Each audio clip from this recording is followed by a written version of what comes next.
اچھا یہ حالت روزہ میں مفتی اکمل صاحب ٹائم پاس کرنے کے لیے کچھ بھی ایسے کام کرنا کہ جو شرعن حرام نہیں ہے لیکن وہ کیے اس لیے جا رہے ہیں کہ روزے کا ٹائم پاس ہو جائے, اس میں کوئی حرج تو نہیں ہے, مثلا لوڈو کھیل لینا, کرکٹ کھیل لینا, اس طرح کا؟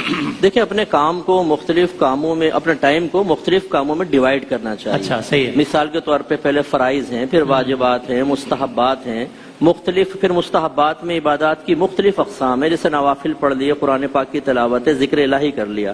صحیح ہے. اب اس کے بعد بھی اگر وقت بچتا ہے تو پھر دو چیزیں ہیں, یا تو آدمی سو جائے, یہ بہت ہی بیسٹ ہے کہ امام غزالی فرماتے ہیں گناہگار کا سو جانا اس کے جاگنے سے بہتر ہے. اچھا تاکہ سوتا رہے گا, گناہ سے تو محفوظ رہے گا. گناہ سے تو محفوظ رہے گا.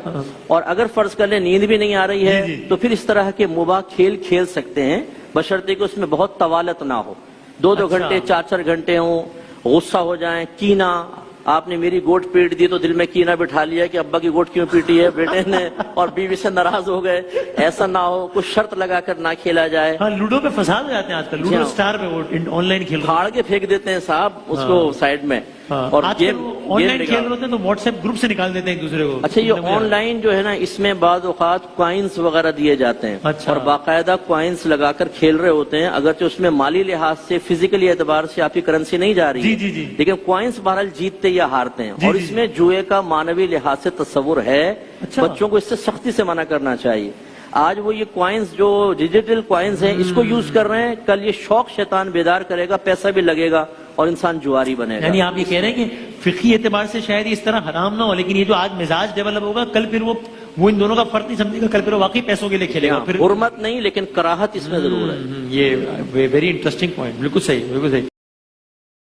جی ایک تو یہ ہے کہ زکوٰۃ سے کسی کو افطار کروانا یہ صحیح نہیں ہوگا. ہاں یوں ہو سکتا ہے کہ آپ افطار اس کے حوالے کر دیں, مالک بنا دیں تو بالکل ٹھیک ہے. اور اگر آپ نے دسترخوان بچھا کے زکوٰۃ کے پیسوں سے افطار کروا رہے ہیں کہ آپ کھا لیں تو یہ جائز نہیں ہوگا, کیونکہ زکوٰۃ میں مالک بنانا ضروری ہوتا ہے. اگر آپ صرف کھلائیں گے تو یہ مباح کرنا ہوتا ہے, کھلانا مالک بنانا نہیں ہوتا. جیسے مہمان گھر میں آتا ہے تو وہ کھا تو سکتا ہے, اگر وہ سیب اٹھا کے جیب میں رکھ لے تو ہم کہیں گے کیا کر رہے ہو بھائی, تو اس کا مطلب مالک نہیں بناتے, مباح کرتے ہیں. زکوٰۃ میں مالک بنانا شرط ہے, تو مالک بنا دیں, افطار کے جو ڈبے ہوتے ہیں دے دیں, جتنے کا وہ ڈبہ پورا ہوگا اتنی زکوٰۃ ادا ہو جائے گی. اور صلاۃ التسبیح کا جب چاہے پڑھ لیں, جب نوافل مکروہ نہیں ہے اس وقت پڑھ لیں, لیکن ظہر سے پہلے پڑھنا, زوال کا وقت ختم ہو جائے اور ظہر سے پہلے, یہ افضل ہوتی ہے.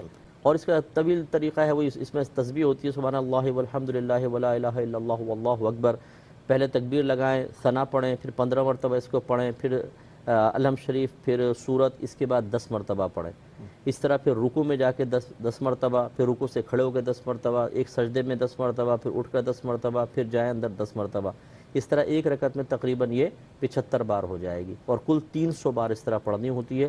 تمام رکعتوں میں اسی طرح ترتیب رکھیں, اور وہ 4 رکعت پڑھیں گے, 4 رکعت کی نفل کی نیت کر کے ادا کریں. مومنو, جب جمعے کے دن نماز کے لیے اذان دی جائے تو اللہ کے ذکر کی طرف لپکو اور خرید و فروخت ترک کر دو.